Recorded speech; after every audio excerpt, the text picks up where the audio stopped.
আমি যেভাবে ছুটির দিনগুলোতে যে কাজগুলো করি বা কি বাজার করলাম বা কি রান্না বান্না করলাম সারাদিনের কাজকর্ম নিয়ে আজকে থাকছে খুবই ছোট্ট একটা ব্লগ আপনাদের জন্য।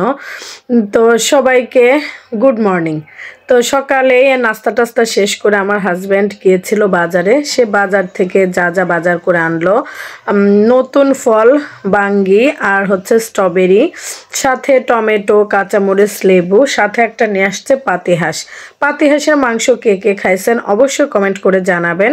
তো পাতিহাঁসটা আমি সুন্দর করে কেটে বেছে ধুয়ে আর কি পানিটা ঝরিয়ে নিছি একটা ঝুড়ির মধ্যে। আর যে কোনো কাজে আমি সব কিছু ধোয়া বা কাটায় আমি সবসময় ঝুড়ি ব্যবহার করি।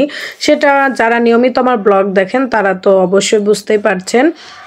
তো মাংসগুলোর মধ্যে আমি পেঁয়াজগুলো দিয়ে দিলাম, আর হলুদ, মরিচ, জিরা বাটা, আদা বাটা, রসুন বাটা, ধনিয়া বাটা সব কিছুই পরিমাণ মতো আমি আমার পরিমাণ মতো দিয়ে দিচ্ছি। তো মাংস এখানে ছিল প্রায় 2 কেজির মতো। তো খুব বড় একটা হাঁস নিয়ে আসার কথা বলছিলাম আমার হাজব্যান্ডকে, কিন্তু সে বাজারে খুব বড় একটা হাঁস পায় নাই। তো যাই হোক, সে 2 কেজির উপর একটা হাঁস আনছিল। তা ছুটির দিন আমার হাজব্যান্ড এই যে মশলা টশলা সব কিছু ব্লেন্ড করে দিচ্ছে। আসলে ছুটির দিনটা মানে অনেক ব্যস্ত। প্রতিদিন নিয়মিত যে কাজকর্ম করি তার থেকে ছুটির দিনে রান্না বান্না শুরু করে বাজার ঘাট বা জামা কাপড় ধোয়া থেকে সব কিছু মিলেই মানে ছুটির দিনটা কিন্তু অনেক ব্যস্ত থাকি। তো আমার হাজব্যান্ড আমার কাজে একটু সাহায্য করে। তার এই যে গরম মশলাগুলো আমি দিয়ে দিচ্ছি, আর দারচিনি বা এলাচ কিছুটা হচ্ছে আমি এই যে ছেঁচনির মধ্যে ছেঁচে আর কি দিয়ে দিচ্ছি। আগে তো সবাই মানে দারচিনি এলাচ বাটা মশলা করতো, তা আমি এগুলো আর কি বাটি না, একটু ছেঁচনিতে ছেঁচে দিয়ে দিলাম। আর পরিমাণ মতো এখানে তেল দিয়ে দিলাম, কারণ হাঁসের মাংসে কিন্তু প্রচুর পরিমাণ তেল আছে। যাই হোক, আমি হচ্ছে মাংসটা এবার মাখিয়ে নিচ্ছি। মাখিয়ে আর কি চুলায় বসিয়ে দিলাম। আর হাঁসের মাংসের যে পরিমাণ তেল আছে, তো হাঁসের মাংসের যে কারণে আমি তেলটাও একটু কমিয়ে দিলাম, কারণ হাঁসের মাংসের কিন্তু প্রচুর তেল। আর শীত চলে যাচ্ছে, যেহেতু শীতের সিজন চলে যাচ্ছে, সেহেতু হাঁসের মাংস এখন যতটা ভালো লাগবে শীত চলে গেলে কিন্তু একদমই ভালো লাগবে না। তো গরম চলে আসছে। যাই হোক, আমি রান্নাবান্না এখানে বসিয়ে দিলাম। আপনাদের সাথে কথা বলতে বলতে দেখেন আমার রান্নাটাও কিন্তু হয়ে গেল। খুবই সুন্দর একটা রান্না হয়েছে, কালারও হয়েছে অসাধারণ। তো ভাত বসিয়ে দিলাম এই চুলায় মাংস হচ্ছে।